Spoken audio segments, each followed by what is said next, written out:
what did the constitution framers adopt from the other constitutions?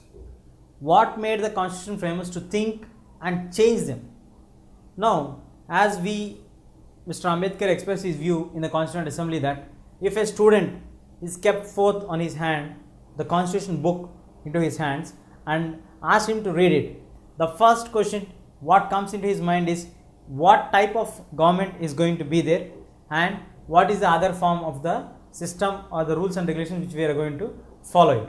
So, in answering this question in the Parliament or in the Constituent Assembly, Dr. B.R. Ambedkar gave the answer that Indians are fit, or for the Indian context it is fit to have a parliamentary form of government.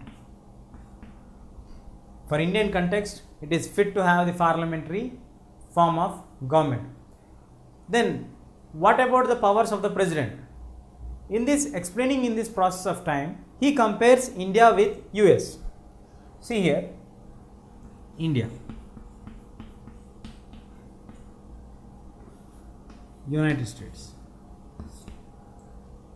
Indians have adopted the parliamentary setup. In India we have president,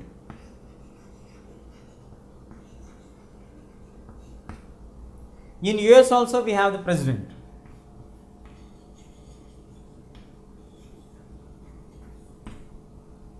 In Indian president is just like a nominal one. He is not the real executive. He is like a Britain queen who is for the status of the nation, who is representing the entire nation and whose the government decisions will be entitled to public only with the authorization of the president. This is the view of our Ambedkar in putting president in Indian context. When we move on to the American president, where the Americans are also following the parliamentary setup, but it is not the prime ministerial setup, it is a presidential setup. It is direct representation. The president is elected directly by the people in America and president have the enormous powers. Here president is not the real executive, he is a nominal executive in the Indian context. But moving on to America, American president is the real executive.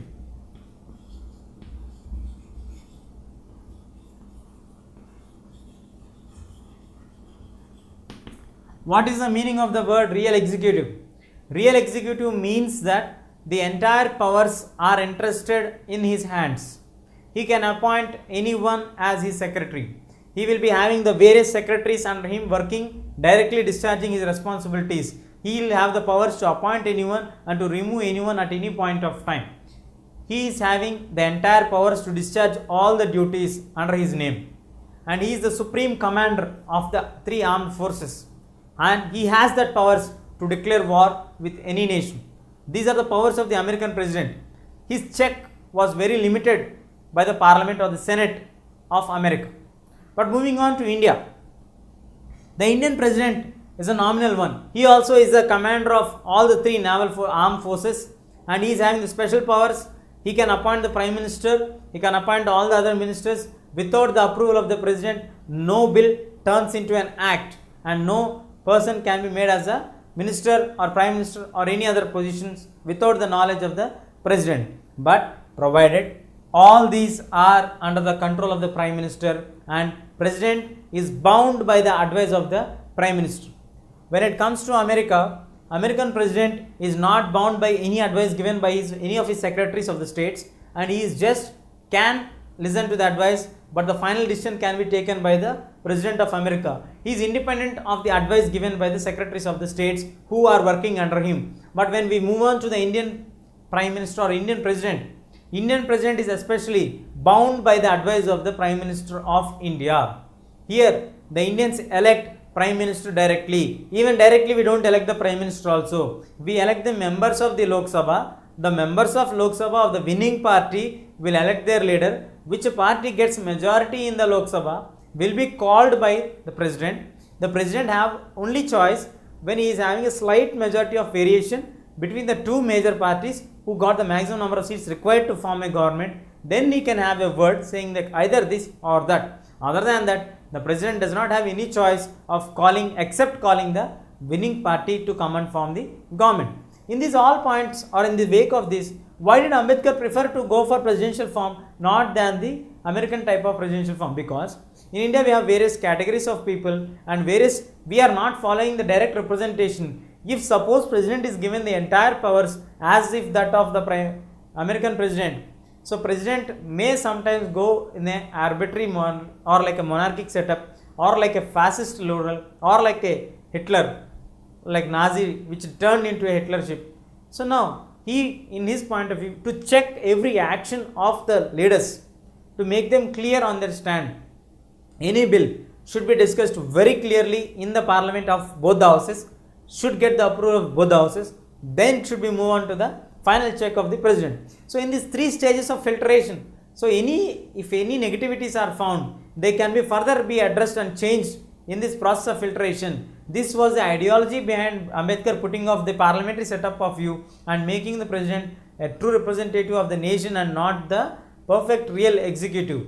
He is going to represent the nation on the viewpoint that if the people of any problem is present, the constitutional head is going to be the president, but the real head is going to be the prime minister. The powers of the president in India are very contrary to the powers of the president of America. American president is the real executive. The unquestioned authority is vested with the president of America. When it comes to Indian prime president, we don't have any unquestioned authorities. Indian prime minister is having the equal powers with that of the American president, provided if he has confidence in the houses, whereas the American president once elected cannot be removed for the next term of his elections of the office. But Indian prime minister, if he loses the confidence in the house, he can be removed or he has to resign immediately. In this point of time, he want to make that the leaders to be addressable to the nation. The leaders should be bound by the advice of the people. The people will have their say against the leaders.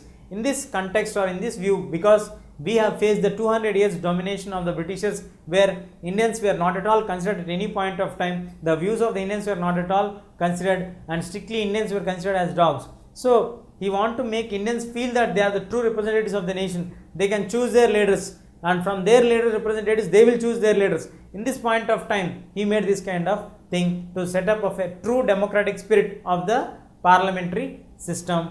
And even he have a president as that of American president, but our president is having very limited powers when compared to the president of America.